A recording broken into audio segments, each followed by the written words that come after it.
চকচক করলেই যেমন শোনা হয় না, সবকিছুকে বিশ্বাস করা যায় না। আর আমি ডিসাইড করেছিলাম মোটো H60 ফিউশন নিজে কিনবো 9 তারিখে, বাট আমার ডিসিশনকে আমি চেঞ্জ করেছি, কিনবো না মোটো H60 ফিউশন। কেন আপনাদেরও বলবো, যদি আপনারা ডিসাইড করে থাকেন আপকামিং 9 তারিখ মোটো H60 ফিউশন কিনবেন, তাহলে কেন কিনবেন কেন কিনবেন না, এই পুরো ব্যাপারটা আপনাদের সামনে তুলে ধরবো, আপনাদের সঙ্গে শেয়ার করব। চলুন বস শুরু করি। মোটো H60 ফিউশন যা অফার দিয়ে আপনারা 20-21 হাজারের মধ্যে পাবেন। তাদের ভেরিয়েন্টে আরম্ভ হচ্ছে 8GB 256GB থেকে, ভালো লেগেছে। এবং মোটো H50 ফিউশনের থেকে বেশ কিছু জায়গায় আপগ্রেডেশন চোখে পড়ার মতন। কিন্তু আমরা প্রথমেই বলবো এই স্মার্টফোনটাতে কি কি আমরা পেয়েছি ভালো কেনা যেতে পারে। তো মোটো H60 ফিউশনের প্রথম হলো প্রাইস হিসাবে ডেফিনেটলি একটা জায়গা রেখেই দিচ্ছে। এই দামে অনেকেই বোধহয় এত ভালো স্পেসিফিকেশন বা এত ভালো ফিচার্স দিতে পারবে না।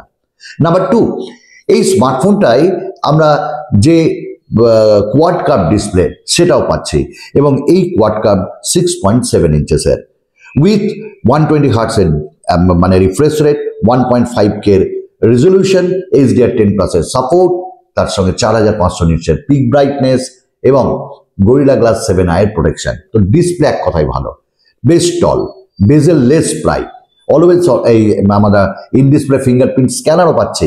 সব মিলিয়ে ডিসপ্লে তো ভালো, নিতে পারেন কন্টেন্ট লাভারদের জন্য। এতে ডুয়াল স্পিকার দেওয়া হয়েছে, ডলবি অ্যাটমস দেওয়া হয়েছে, বেস একটু কম, বাট মিউজিক শোনার জন্য, মুভিজ দেখার জন্য ডেফিনেটলি কনসিডার করতে পারেন এই স্মার্টফোনটিকে।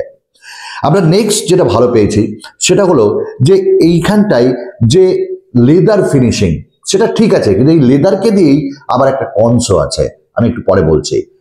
এটা ইন্ডিয়ার প্রথম স্মার্টফোন যেখানে মিডিয়াটেক ডাইমেনসিটি 7400 চিপসেটটি ইউজ করা হয়েছে, একটি 4nm টেকনোলজি। ডেফিনেটলি পারফরমেন্স ইয়া লেভেলের হবে না, বাট মোটামুটি আপনারা পাবেন। আবার এইখানেও কনস আছে এই প্রসেসরটাকে দিয়ে, ওটাও একটু পরে বলছি। এখানটায় 8GB 256GB মেন ভ্যারিয়েন্ট বা মানে মিনিমাম ভ্যারিয়েন্টটা আমরা পাচ্ছি, এখানেও কনস আছে, একটু পরে বলছি। এবং এখানে 500 mAh ব্যাটারি দেওয়া হয়েছে, সঙ্গে 68 ওয়াটের ফাস্ট চার্জিং দেওয়া হয়েছে, যেটা বক্সের মধ্যে পাবো। এটা বেশ ভালো, ব্যাটারিও আপনাকে একদম লেট ডাউন করবে না। এবং এখানে 50+13 ক্যামেরা পেয়েছি, আরেকটা ক্যামেরা নাই, তবে অ্যাম্বিয়েন্ট সেন্সর মতন আছে, আর সামনে 32 মেগাপিক্সেলের সেলফি পেয়েছি। 4K প্রত্যেকটা সেন্সরেই আমরা ভিডিও করতে পারবো।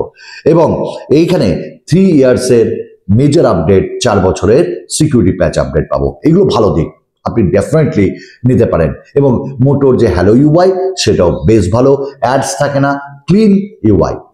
এইবার কথা হলো কনসেপ্ট।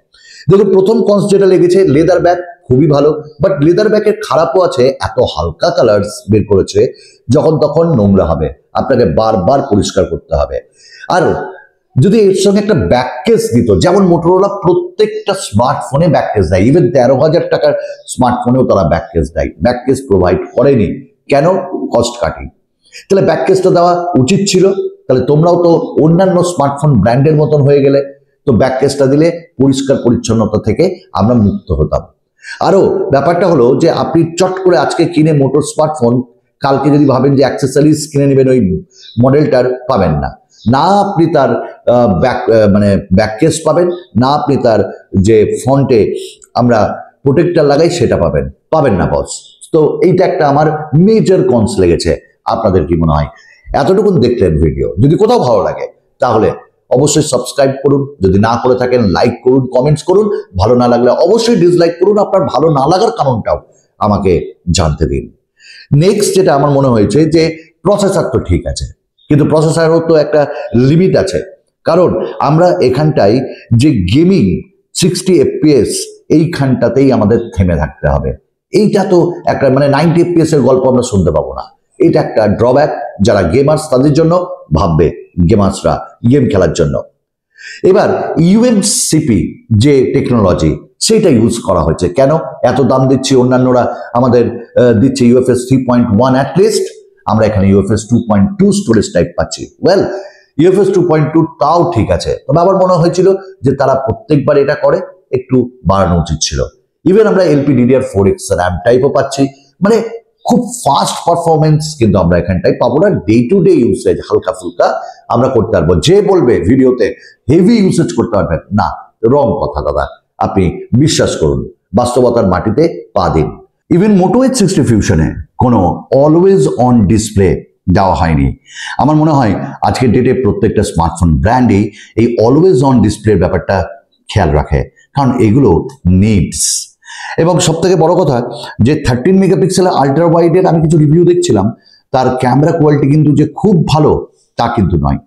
আমার মনে হয়েছে এই জিনিসগুলো হলো কনস। এবং মোটোর আপডেট নিয়ে প্রত্যেকের প্রশ্ন, প্রত্যেকেই জানে মোটোর আপডেট অত ভালো না, টাইম টু টাইম তারা প্রোভাইড করে না, এবং একটা বাগস ফিক্স করতেও তাদের অনেক টাইম লেগে যায়। তো কেনার আগে এই জিনিসগুলো একটু খেয়াল রাখবেন। এবং মোটোর আফটার সেল সার্ভিসও খুব ভালো না। বাট যারা মোটোর ফ্যান, যারা মনে করছেন যে কম দামে এই স্মার্টফোনটা নেব, তারা অবশ্যই নিতে পারেন। বাট হ্যাঁ, NFC-ও কিন্তু এই স্মার্টফোনটিতে প্রোভাইড করা হয়নি। যাই হোক, এই ছিল আমাদের ভিডিও মোটো H60 ফিউশনের। যদি আপনারা কমেন্টস করে দেখি অনেকেই বলছেন যে দাদা মোটো H60 ফিউশনের রিভিউ আনুন, আনতে হবে, লস করে বিক্রি করতে হবে, কারণ অ্যাজ এ ব্র্যান্ড মোটোর অতটা দাম নেই যে রিসেল ভ্যালু অতটা ভালো পাবো। চলুন আরো একটা নতুন ভিডিওতে আপনাদের সঙ্গে খুব তাড়াতাড়ি দেখা হচ্ছে। বিদায়।